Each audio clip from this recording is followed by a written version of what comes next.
everyone, I'm here with a review of Guardians of the Galaxy. I'm going to start this off saying I'm going to do this spoiler-free, and then I'm going to move into a spoiler section, so I'll give you a fair warning when spoilers are coming. Now, I got to go into a pre-screening last night, which was barely a pre-screening because it showed probably 24 hours before most people are going to see it, at least in the US. I have no clue, honestly, with this one if it's aired overseas yet. Marvel tends to put things in different countries before it comes to America, so who knows? People have probably already seen this by the time I'm talking about it. But I had so much freaking fun with this movie. It just blew me away. I honestly was very skeptical about Guardians. When Marvel announced that they were going to do it, I'm just like, it's going to be a jump to shark moment. It's going to be a complete fall-on-your-face embarrassment of a movie. Because how in the world are you going to take a group of outer space outlaws and stick them together and have two of your main characters heavily computer generated and make this work? Have a talking raccoon in a tree? And I mean, I knew it has existed in the comics, but Guardians has never been a very popular comic book for Marvel, for probably some pretty obvious reasons. So I really didn't think they were going to be able to pull it off. And I am so happy to be so wrong. It was just absolutely so much fun. We all know at this point, Marvel is owned by Disney, so is Star Wars. And when I saw Thor 2, I honestly got really worried about the future of Star Wars because the kind of space fight scenes in Thor 2 I thought were kind of lame, and just a lot of their kind of stuff that I felt like they were almost prototyping for the new Star Wars movie just didn't look good. And this, it looks good. It does not look like what I'd want a Star Wars film to look like. And obviously, different director, different everything. J.J. Abrams is going to bring his own flair to it, so we probably know what it's going to look like more just based on his Star Trek films. But there's definitely a very cool visual style. The spaceships in Guardians are very unique and cool looking. Once again, just very Star Wars reminiscent, that they're pretty easily identified. You see just the silhouette of it and you know, okay, this is the good guy ship, this is the bad guy ship, this is the Nova Corps ship. The Nova Corps ship being ridiculous in that it's the star symbol from their helmet is actually the shape of the ship. It's kind of ridiculous. And the Nova Corps really surprised me in the fact that they could so easily have gone the route of being Green Lantern. I mean, Green Lantern, the first movie review I ever did on this channel, and I enjoyed it in the 20 minutes after seeing it, and then the more I thought about it after that review even, the more it kind of just got worse and worse. But Nova Corps could very easily have been that, and it kind of doesn't. I think it's mostly because they do keep the Nova Corps more on the periphery of the story. They exist. I mean, it's kind of like if you're watching, you know, a crime movie about the mobsters or whatever, and it's the cops. The cops are there. They're a presence. You might know some of them by name in the story, but they're not a constant thing there. They exist. And that works. Let me try to organize my thoughts here, because I already feel like I'm going scatterbrained on this, but the visual style of it, it's pretty much all CG. The parts that aren't CG are very obviously on a green screen. There's a few people in makeup. I mean, there's some cool-looking makeup effects, and that's something to be thankful for in this day and age, that they actually did put prosthetics on people's faces and have actors in a physical space. But everything has this CG sheen to it, which in a space movie, it's kind of needed just for, I mean, you can't go shoot in outer space, and the sets are very expensive to build, especially the intricate sets. They have some very unique worlds and locations in this film that I think really are appealing. But in some weird way, the CG sheen kind of fits into everything else in the Marvel Cinematic Universe, because if you look at movies like Captain America, The First Avenger, and even Avengers itself, there's a lot of those movies that you know it's not real. You know you're not looking at sets, but you buy it, I think almost just because it's a comic book movie. It kind of adds to that comic book feel. And outside of the actors in costume, nothing in this movie feels real. Rocket does not look like a real raccoon by any means. The fur detail they did on him is great. I mean, it's beautiful rendering on that character, but it doesn't look real. Groot doesn't look like a real tree for most of the scenes. But it doesn't matter, because they're characters. They're alien creatures or genetic experiments. It works. The other thing I really didn't think was going to work was just the types of characters they were going with, because our main group is Star-Lord, Gamora, Drax, Rocket, and Groot. It's those 5. And it's basically like if you had Star Wars, and then you had 2 Han Solos, a Chewbacca, a Leia. I don't even know what you'd equate Drax to. Drax is hilarious in the fact that they made him the ultimate straight man. His species apparently does not understand the concept of metaphor, or I guess hyperbole, and it makes him literally the ultimate straight man in the comedy. Everything is absolutely literal with him, and it does make for some pretty hilarious scenes. Star-Lord is,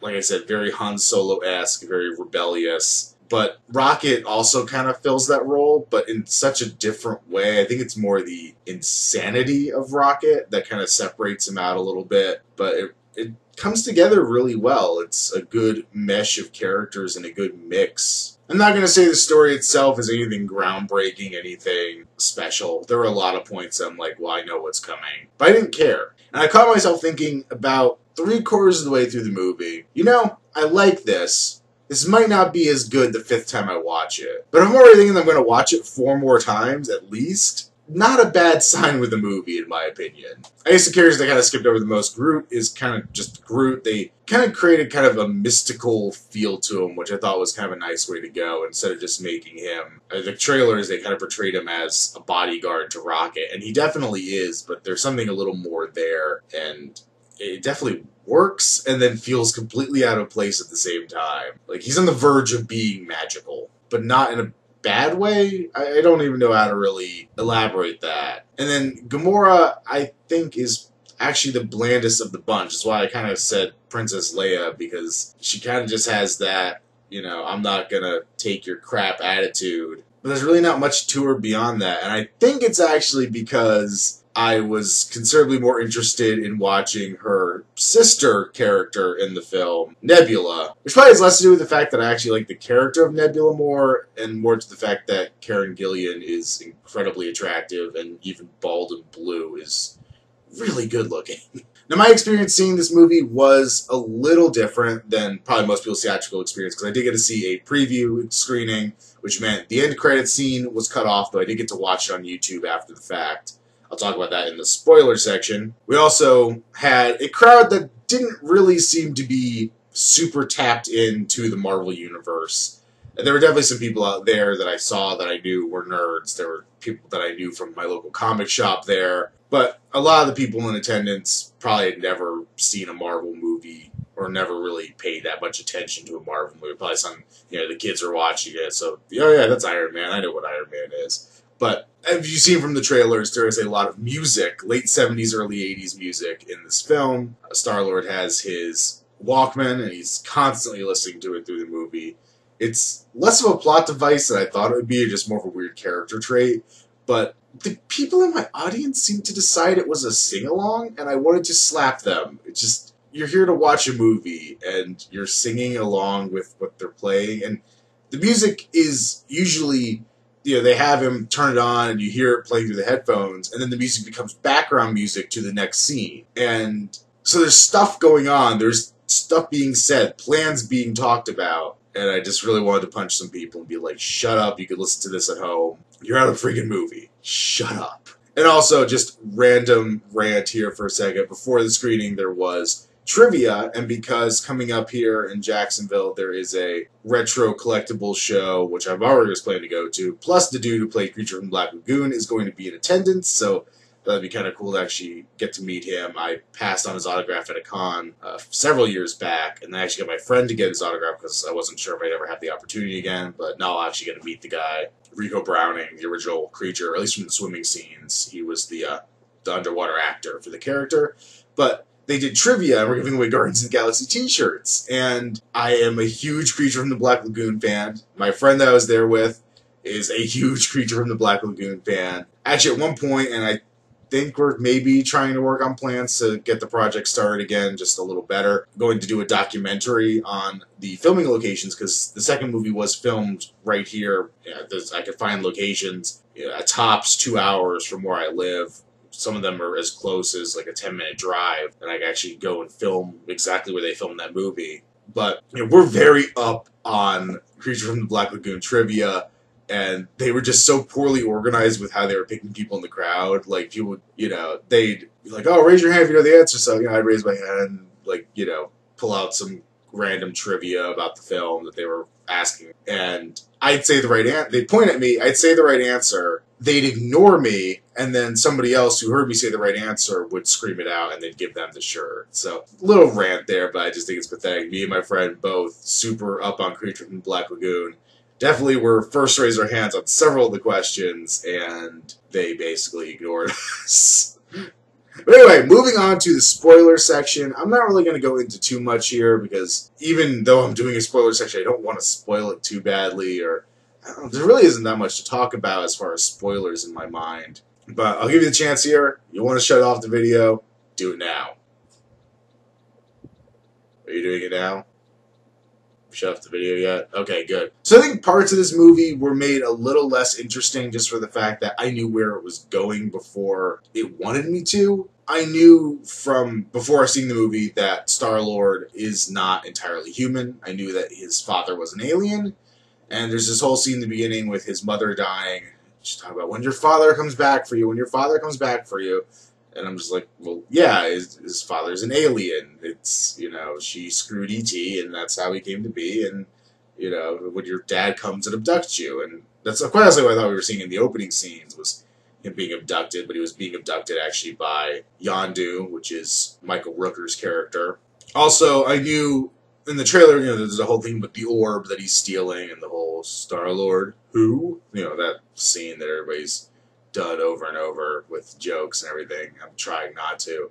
But I knew there was an Infinity Gem in there. I just, from reading stuff, it was kind of, I try to go in spoiler-free to any movie I go to, but it kind of came out in places that was supposed to be an Infinity Gem. That was fairly obvious to me. It makes sense. We're definitely building towards the Infinity Crisis, towards the Infinity Gauntlet, all that stuff. So it made sense. But it takes a while in the movie to actually find out that that is an Infinity Gem, and they're just going around to all these different people, like, oh, what is it? Why do people want it so badly? And it's not like it slows things down horribly, but it is a lot of, like, I know what it is. There's no surprise there. I found out the other day that Lloyd Kaufman, head of Trauma, was in this film, and I thought that was really weird. And, like, what the heck are they going to have him do? He was a random prison inmate, which I thought was kind of a strange choice, but just kind of an odd casting choice. But then again, it is James Gunn doing the film, so he's directed horror films, and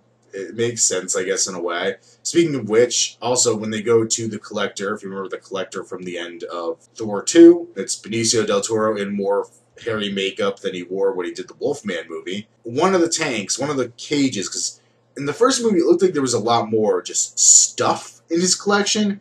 This movie, it kind of implies that he just has creatures. A lot of different creatures. You see a Chitauri, you see like a space dog. It's really kind of weird. Like, I didn't get that impression from that brief after credits scene that he basically had a zoo. But I'm pretty sure I saw the Slither slugs in one of his cases, which I thought was kind of weird. And then thinking that Michael Rooker is in both films, I'm like, well, you know, we know Star-Lord was the son of an alien, went to Earth and impregnated a human female. Did Michael Rooker's character do that too? Did Yondu do that too? And that's how Slither started.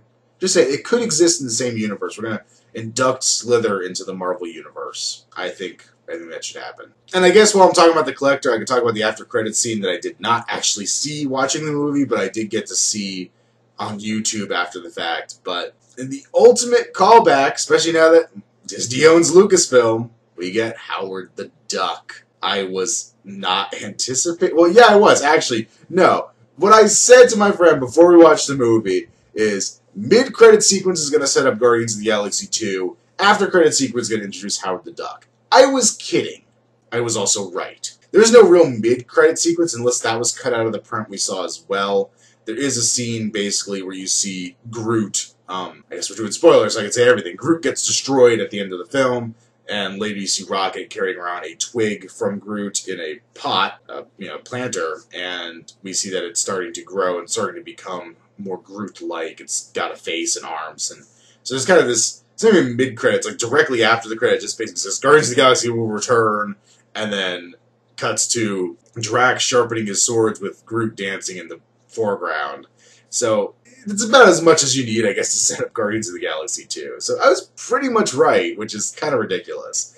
But I kind of hope Howard the Duck comes back. I hope it's not a one-off joke. I would kind of like to see him, even just in Guardians 2, and they just give him something to do in Guardians 2. Maybe he'll fight Rocket Raccoon with some quack foo or something. I'd be down for that. I don't know. Maybe I'm just a glutton for punishment. Maybe I want him to bring back the principal from Ferris Bueller. We could have the Dark Overlord come back as well. Oh man, I'm getting way off topic here. There's just two other things I really want to talk about is the very end of the film. I was kind of, like, every time they almost killed Ronan at the end, and Ronan actually didn't leave much of an impression on me. Once again, it might just be like Gamora. I was more focused on Nebula for a lot of reasons, but Ronan just kind of reminded me of Imhotep in the Mummy remake, or something like that. Just, like, he's there, he's killing people, but, you know, whatever, okay. I know he's threatening, but I think basically the reason why I'm not as concerned with Ronan is because, like I said, we have his henchwoman below him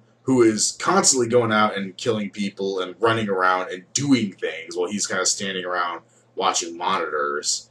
And then we have Thanos above him, and Thanos is obviously a much greater threat. Anybody who knows the Marvel Universe, and they even say it explicitly in the film, Thanos is the greatest threat, is the most dangerous threat to everybody in the universe. So it kind of unbalances Ronan and puts him in this middle tier that makes him just slightly less interesting than he should be. The performance is fine. It's just, he's not great.